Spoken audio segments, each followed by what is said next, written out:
Welcome. Rwanda, 1994. A Rwandan remembers.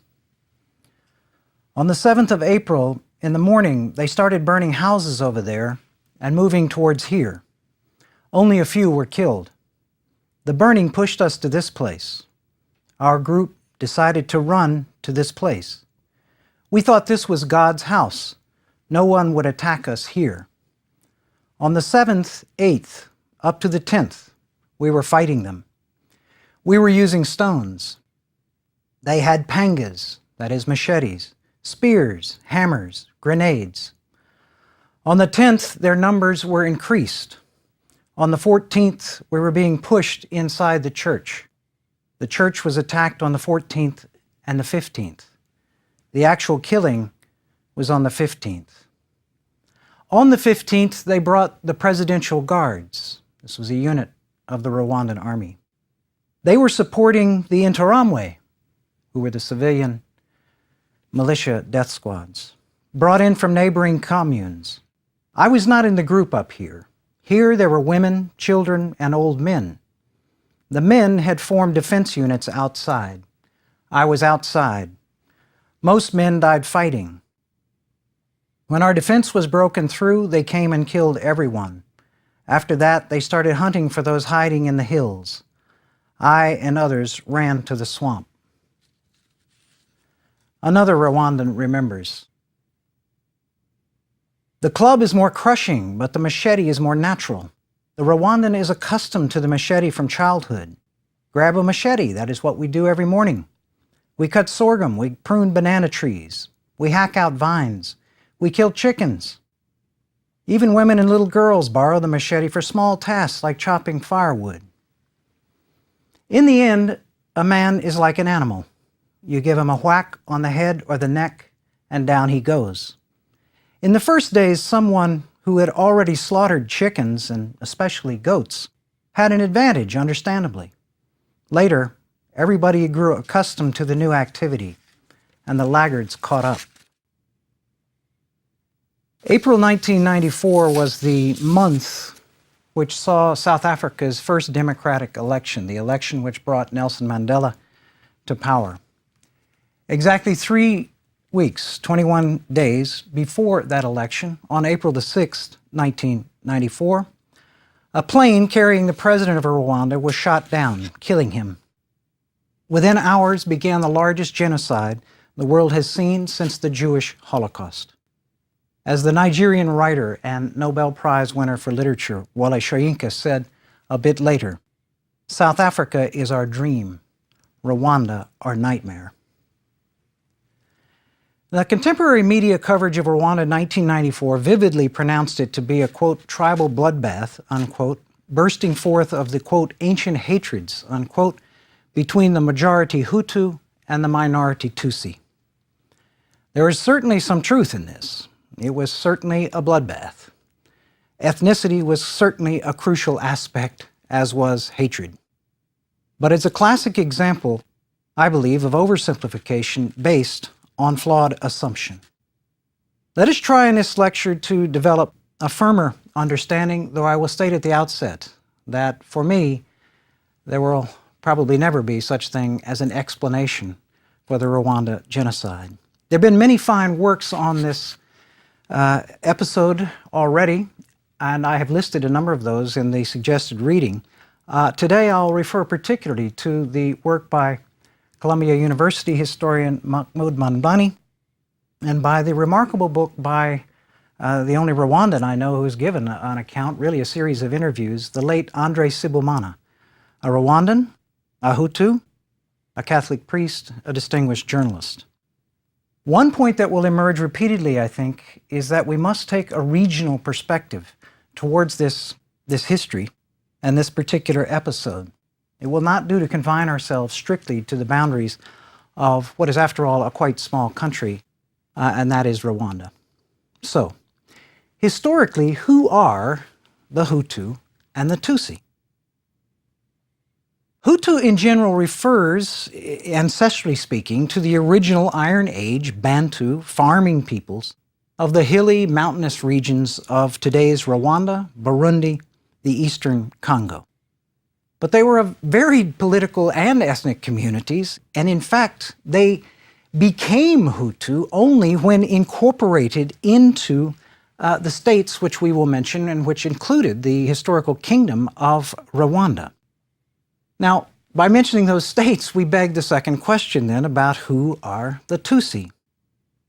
Beginning several centuries ago, probably especially after the 15th century, migrants began to move into this region as well, mostly from the north and the east.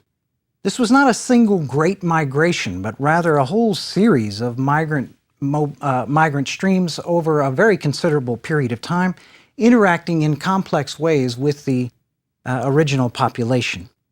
Now, in the 20th century, this whole process was greatly oversimplified and distorted. And this gave birth to what I'll refer to as the Hamitic hypothesis, which in a nutshell suggested that peoples of very different origin from the original Iron Age Bantu peoples, from far to the north in today's Ethiopia or the Horn of Africa, who were Hamitic, the word comes from the biblical character of Ham, or even Semitic peoples, came rather suddenly, imposed their dominance in a short time, and created the kingdoms that we're talking about. By Semitic or Hamitic, the strong suggestion in the colonial period was that they were, if you will forgive the term, less Negro. They were, as Mahmoud Mamdani puts it, Caucasians of a lesser breed. Now, despite its simplifications, it is fair to say that the term Tutsi originates with these more recent arrivals, who in some cases indeed were able to establish power over the older indigenes and who tended to hold substantial wealth in cattle. The nearest translation of Tutsi in English turns out to be something like the word aristocracy, suggesting a class perhaps rather than a narrowly ethnic status. In my early lecture on ethnicity, lecture number 6, I emphasized that ethnic identity is fluid, it's changeable, it's a matter of self-perception, and a matter of perception by others. Nonetheless, in an attempt to give us something to go by in order to determine ethnic difference, I did suggest that probably the best bet criterion would be difference in language. I also hasten to add to that no single criterion, including language, works 100% of the time. Well, here is your proof. Hutu and Tutsi, parties to the deadliest ethnic violence in Africa's history, speak the same language, Kinyarwanda. Now, over time, several kingdoms emerged in this region, and at the top, in the royal families, the kings were all Tutsi. At the lower levels, however, there were quite a number of regional chiefs, sub-rulers, governors, if you like, who were Hutu. There was certainly inequality, although it tended to be a linked relationship of inequality as opposed to a strict caste inequality.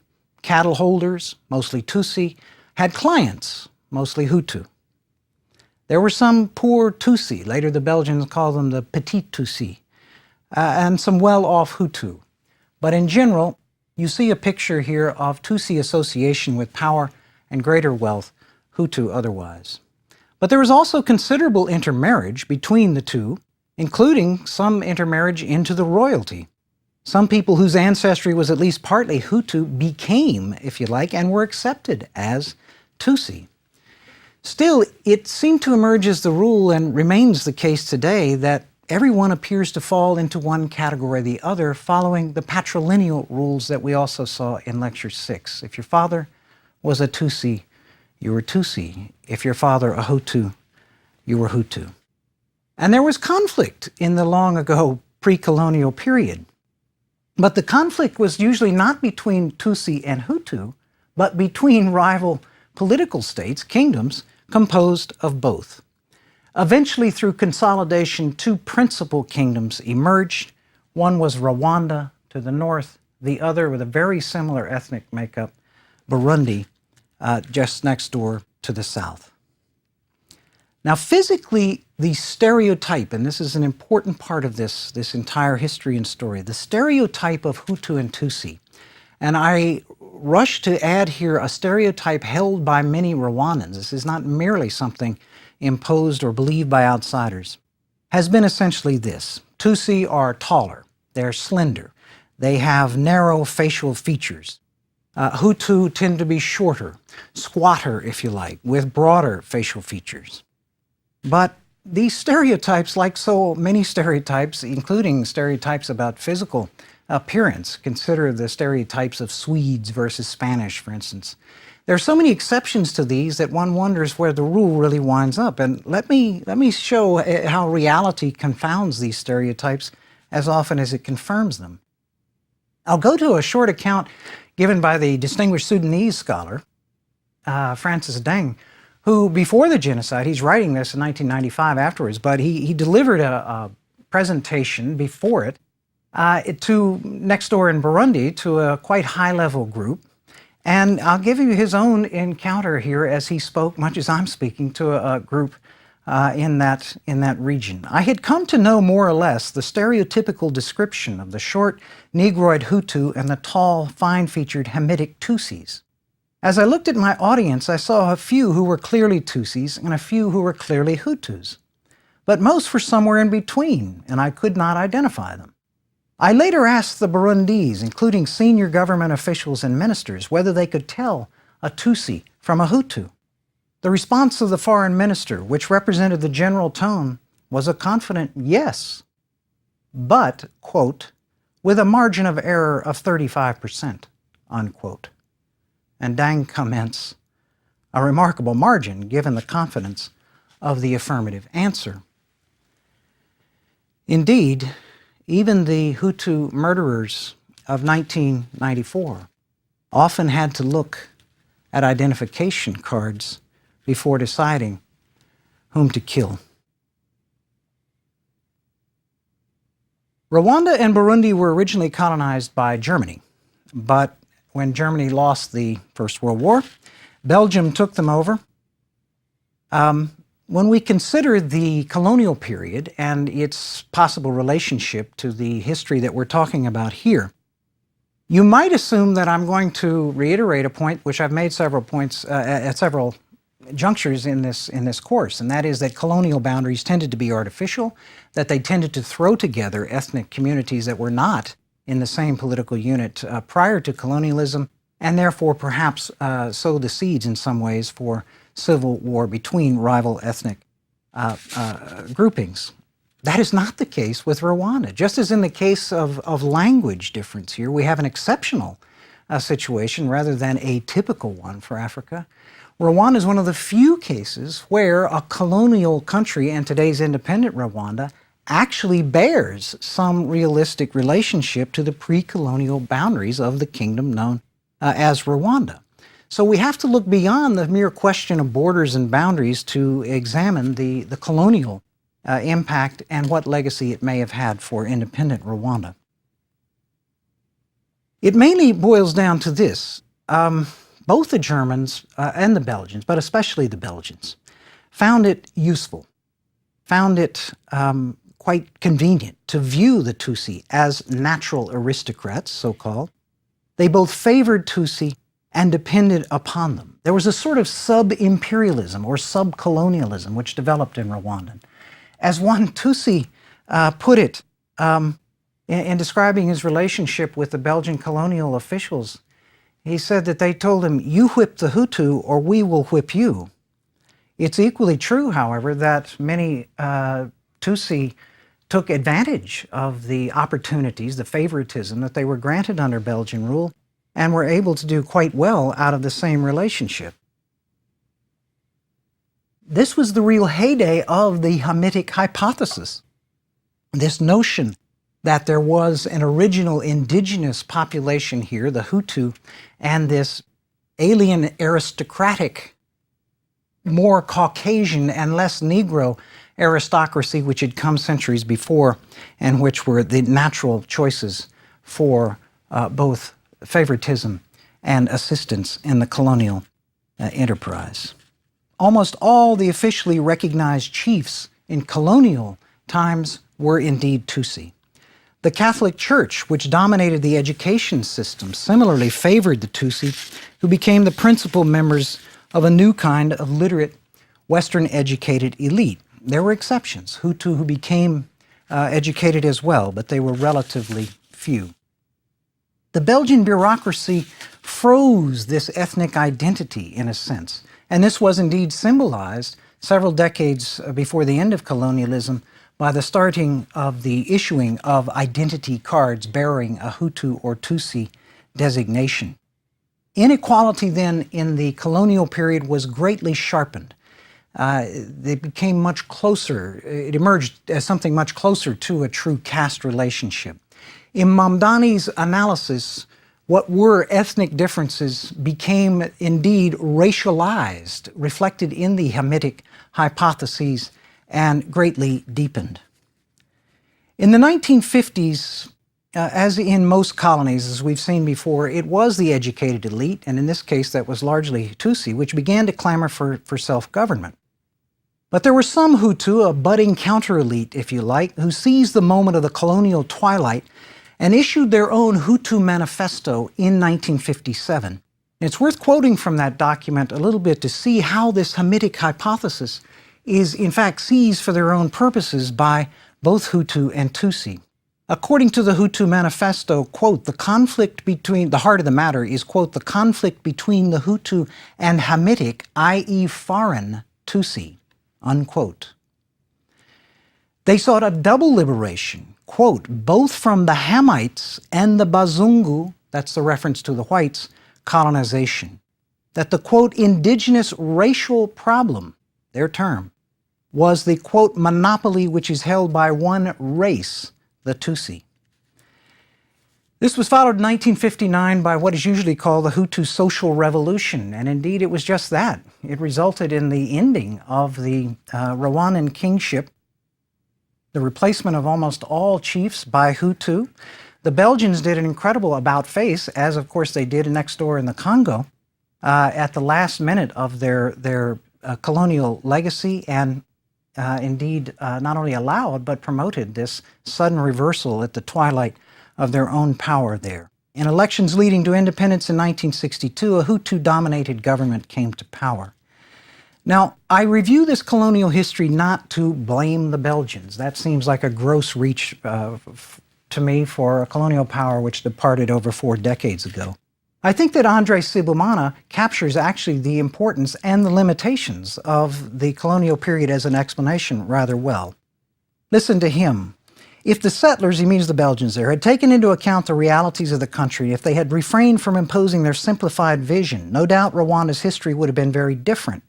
If power had not been given in its entirety to one group, the Tutsi, to the detriment of other groups, and if subsequently it had not been taken away in its entirety from that group and handed over in its entirety to another group, the Hutu, we might have been able to avoid a genocide. If colonization were to be put on trial, that is where the accusations would be leveled. The Belgian settlers implanted racist stereotypes which we were not able to shake off, but the responsibility of these settlers should not obscure the responsibility of Hutu and Tutsi extremists, who, one after the other and each in their own way, exploited these stereotypes and served the purposes of their struggle to conquer, to hold on to power. And a bit later, I don't believe anything, quote, necessarily brought on the genocide in Rwanda, said Sibomana. Men are products, but not prisoners of their history. They decide themselves what to do. Well, uncertainties over what independence would bring exacerbated tensions, and as the post-colonial era progressed, these did not diminish. The early anti-Tutsi moves in 1959, particularly between 59 and 63, smaller-scale killings of Tutsi, pogroms, if you like, to use the old Eastern European term, propelled the first waves of Tutsi going into exile, mainly to Uganda. Eventually, some 600,000 Tutsi would wind up in Uganda, where they not only sought to mobilize and organize themselves politically, but eventually militarily, in a movement known as the Rwandan Patriotic Front, or RPF. By the 1970s, Rwanda was in the sort of tailspin that we observed in lectures 29 and 30 affecting so much of independent Africa. Declining terms of trade, unfulfilled expectations. As if more problems were needed, next door in Burundi, there were mass killings of Hutu by Tutsi in 1972, which propelled large numbers of Hutu refugees northward into Rwanda. In 1973, a coup d'etat, which we've seen in other countries, of course, occurred, and President Juvenal Habyarimana seized power, which he held for 21 years. Within Hutu inner circles, there developed moderate and extremist factions with regard to the so-called Tutsi problem. These divisions between the radical Hutu power advocates within the Hutu community and those seeking some sort of accommodation with the Tutsi, especially the exiled Tutsi, were brought to a head by a critical event in the explanation of this whole episode, and that is the invasion of northern Rwanda by the Tutsi-led RPF, the exiles coming from Uganda, beginning in October of 1990. Indeed, between 1990 and 1994, when the genocide occurred, this country was in a state of what amounted to civil war. And it was the fear utilized and exploited by Hutu extremists through powerful propaganda instruments day after day that the Tutsi are on the march. They are coming. You must do to them first what they will do to you. This sort of message broadcast in radio, seen in the extremist newspapers, again, a product of fear generated in a civil war in which the deteriorating Rwandan army was in fact losing ground month after month to the invading RPF.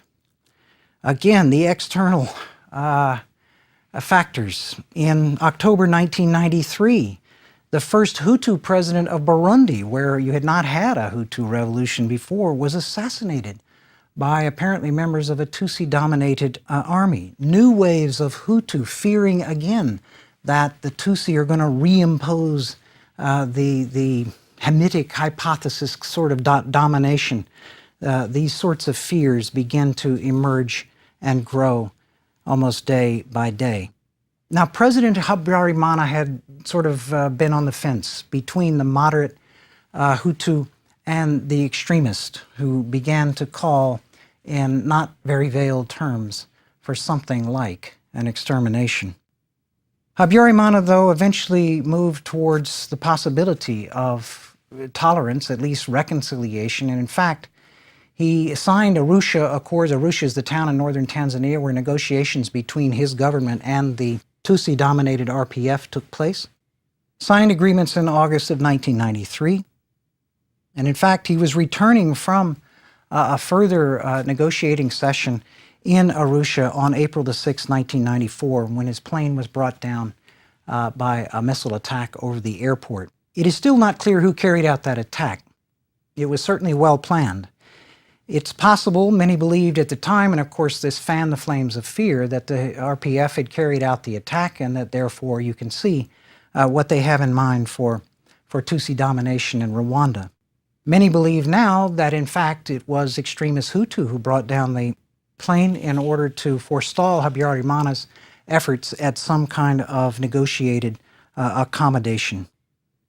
Within hours, the extremists seized power after the assassination of the president and launched what we now know is a well-prepared and coordinated plan for a final solution. And I mean a final solution in the same sense that Hitler and the Nazis meant it. The elimination of the Tutsi population once and for all. Some of their earliest targets, however, were not Tutsi at all, but Hutu moderates, and there were quite a number of them. Some 50,000 of them eventually were killed. The army carried out some operations of the genocide, but in the swamps, as the killing fields were called, and as you saw in my opening quote, sometimes in the churches.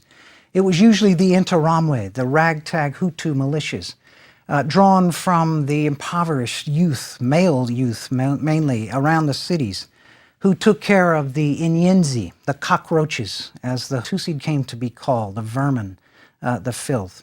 And it must be said that there were large numbers of ordinary people who took part.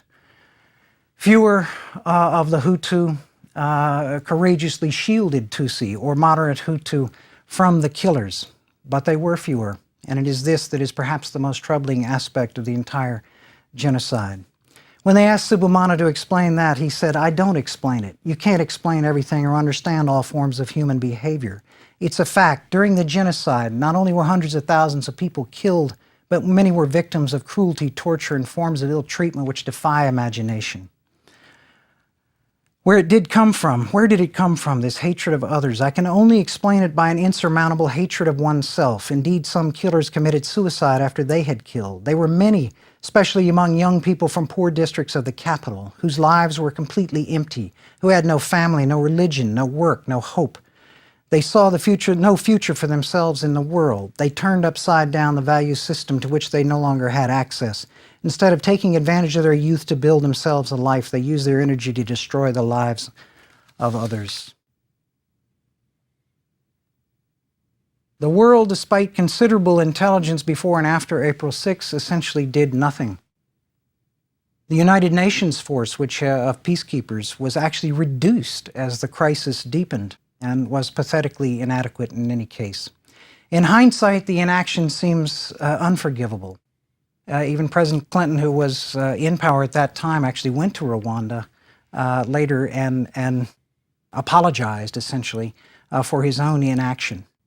It's still worth saying, though, that an intervention at the time might have been labeled in some quarters as Western imperialism. Indeed, from some of the same quarters who later condemned the inaction. The genocide ended in July 1994 with the successful taking of Kigali by the RPF, by the Tutsi-led exiles. But by that time, some 2 million Hutu refugees were on their way, and these included many of the so-called génocidaires, those who'd carried it out, on their way into the eastern Congo. There, they were part of the ensuing destabilization which contributed to the downfall of President Mobutu in Congo, which we saw in an earlier lecture. And this is part of the ongoing Greater Great Lakes conflagration that has devastated that region. In Rwanda, some sort of basic stability has been restored, which is remarkable enough. There have been serious efforts to deal with the genocide and its aftermath. A UN-sponsored International Criminal Tribunal operating in Tanzania has brought and is bringing criminal cases and has obtained convictions for some of the organizers of the killings who will serve their lives in prison. Internally, there have also been prosecutions, but the RPF government certainly has its own bases for criticism. There remain today tens of thousands of suspects held in facilities like stadiums. This is a source of tension in itself. Perhaps most promising have been the efforts to commemorate and remember the grassroots initiative, the so-called gacaca process of local-level investigations conducted in the old African way, if I can put it that way, of getting at what happened in a particular community and trying to promote some sort of accounting and at least tolerance, if not reconciliation. Andre Sibomana's book is entitled Hope for Rwanda, which seems almost incredible. He himself died in 1998 of a rare allergenic disease. It's a sad thing to say, but his friends were almost relieved to find that he had died of that cause, given the alternatives in Rwanda and the fact that he continued his criticism of injustice wherever he found it. I'll nonetheless end with words from Andre Sibomana. We don't have the right to give up hope. Life has been given to us. It is a gift from God. As a believer, and especially as a priest who must help others find the way, I don't have the right not to hope. We must learn to live together again. Some diplomats who presumably thought that we would never be able to live together again have suggested creating a Hutu land or a Tutsi land. This idea is not only stupid, but very harmful. Apart from the fact that a division of Rwandans along these lines would be a magnificent victory for advocates of racism, I don't think that problems are solved by shifting them or pushing them to one side. Quite the contrary. And finally, the last words of his book. Just before leaving Kigali, one of my journalists asked me this question. So when will Rwandans ever be able to hope to die of old age? That is my wish now. Let us give Rwandans time to live, and let us give children time to bury their parents. bury their parents dead of old age. Thank you.